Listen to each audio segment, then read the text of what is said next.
So the question here is sum of the coefficients of the terms of degree m in 1 plus x to the power 1 plus x whole to the power n into 1 plus y whole to the power n into 1 plus z whole to the power n. ठीक है.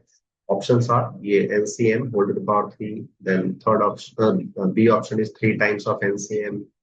C option is NC3M. Then 3NCM. Okay.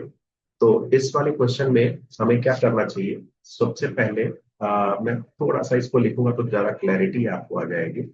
1 plus x whole to the power m 1 plus y whole to the power m into 1 plus z whole to the power m.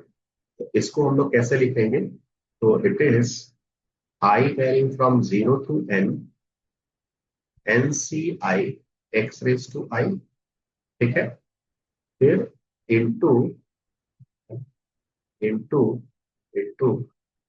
j varying from 0 to n NCJ x to the power j into sigma k varying from 0 to n NCK. ये y है. y के लिए next one is 1 plus z. वो बाद में introduce करेंगे हम लोग x. और ये कैसा है. It is z to the power k suppose. अच्छा, इनके अगर टर्म्स ऑफ लिखोगे है ना और मल्टीप्लाई करोगे तो जरा मैं टर्म्स एक को लिखता हूं यहाँ पे ना. तो NC0 प्लस NC1x फिर NC2x square and so on. सारा नहीं लिखूंगा, अंडरस्टैंडिंग के लिए बस इतनी जरूरी. तो अब y वाला लिखूंगा NC0 plus NC1y plus NC2y square and so on. और ऐसे ही z वाले के लिए भी NC0 NC1z plus NC2z square and so on. ठीक है, ऐसा लिखा हमने. अब जब इनके टर्म्स को जब मल्टीप्लाई करेंगे ना हम लोग तो कैसे आएगा. देखो फर्स्ट टर्म NC0 की वैल्यू 1 NC01 NC01 तीनों में ही ना NC01 है. ये भी 1 है 1 1 1. तो टर्म्स को अगर मल्टीप्लाई किया तो कैसा मिलेगा है ना. टर्म्स को मल्टीप्लाई करो तो 1 मिलेगा. ठीक है. अब ऐसे ही क्या होगा अगर आपने NC1x को NC0 और NC0 के साथ मल्टीप्लाई किया तो आपको क्या मिलेगा. NC1x इंटू 1 ये है into 1. So you will get ऐसा NC1x NC1x. सिमिलरली NC1 आपको y भी मिलेगा NC1z मिलेगा. तो ऐसे ये जो है ना वो कितने डिग्री वाले टर्म्स है. ये डिग्री 1 वाले टर्म्स है. यहाँ पे डिग्री x का पावर 1 y का पावर 1 z का पावर 1.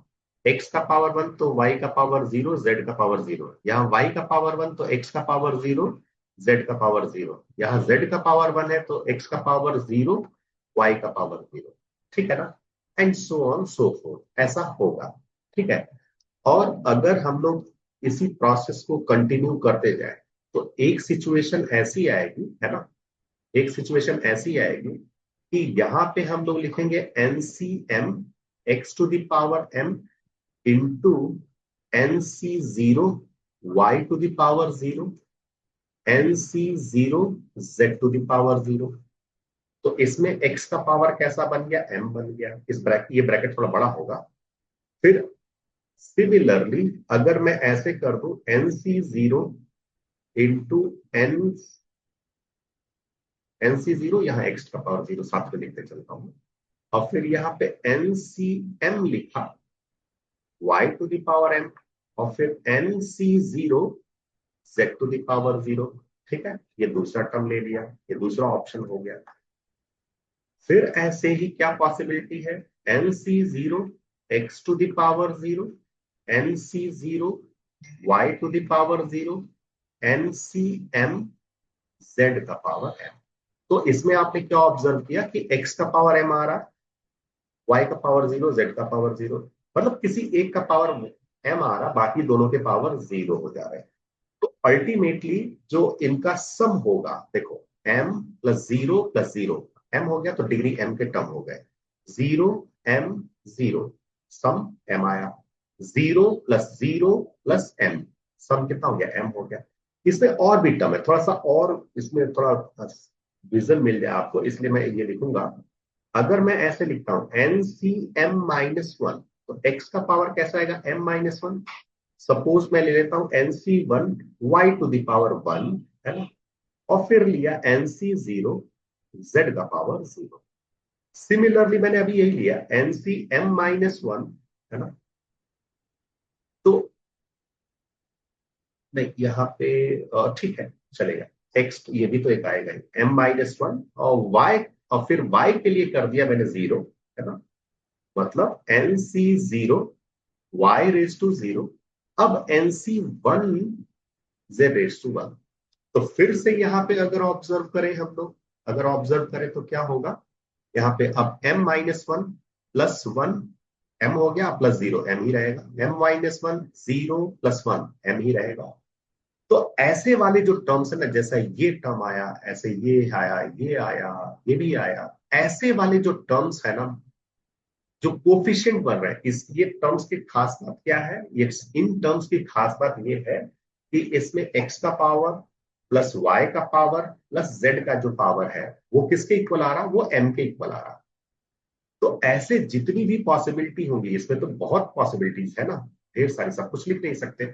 ये एक ब्रैकेट बनेगा, अब फिर आगे और भी ऐसे ब्रैकेट्स बनते जाएंगे।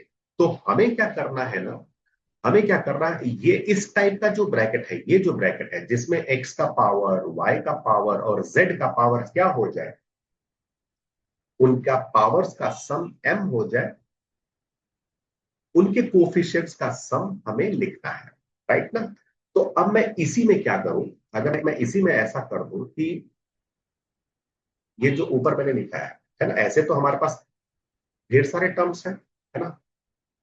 तो अगर इसी में मैं क्या पुट कर दूं, अगर मैंने पुट कर दिया suppose x is equal to Y is equal to Z put कर दिया, तो मेरा कहना ये है कि बस आप ये लेफ्ट साइड में देखो ये क्या है, और ये जो ब्रैकेट आया ना, यहां से लेकर के यहां तक का जो ब्रैकेट आया, उसमें क्या होगा, उसमें ये होगा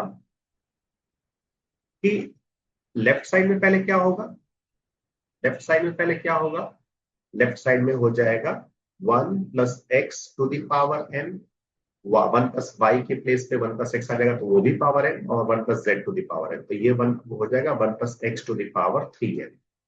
और राइट साइड में कैसे होगा, राइट साइड में हमारे पास ढेर सारे ब्रैकेट्स होंगे, लेकिन वो ब्रैकेट जिसमें यहाँ पे ये जो x to the power m आने वाला होगा, मतलब कि x के पावर का सम, y के पावर का सम, z के पावर का सम, वो एक्चुअली क्या बन चुका है, नाउ इट इज x के पावर का सम। अब ये भी x के पावर का सम, x के पावर का सम, तो वो कितना हो जाएगा, x to the power m बनने वाला है, तो वो क्या बनेगा, NCM, NC zero, NC zero, है ना।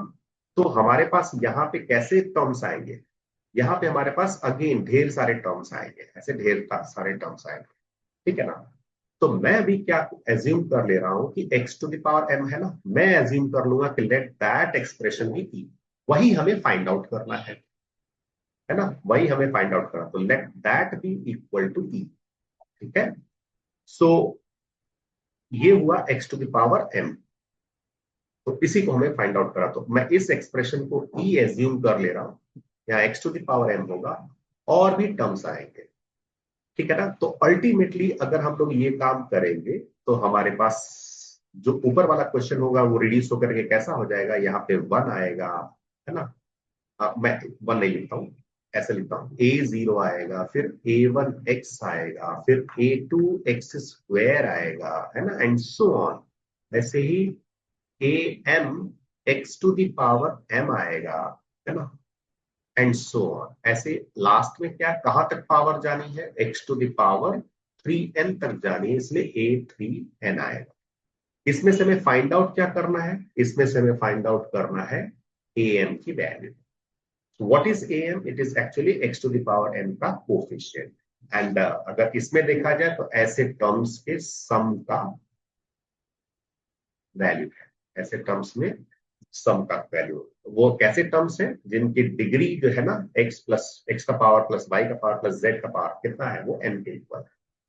सो देयरफॉर यहाँ पे अब हम लोग बोल सकते हैं, है ना, यहाँ पे हम लोग बोल सकते हैं कि therefore am is equal to क्या हो जाएगा, इट इज 3n CM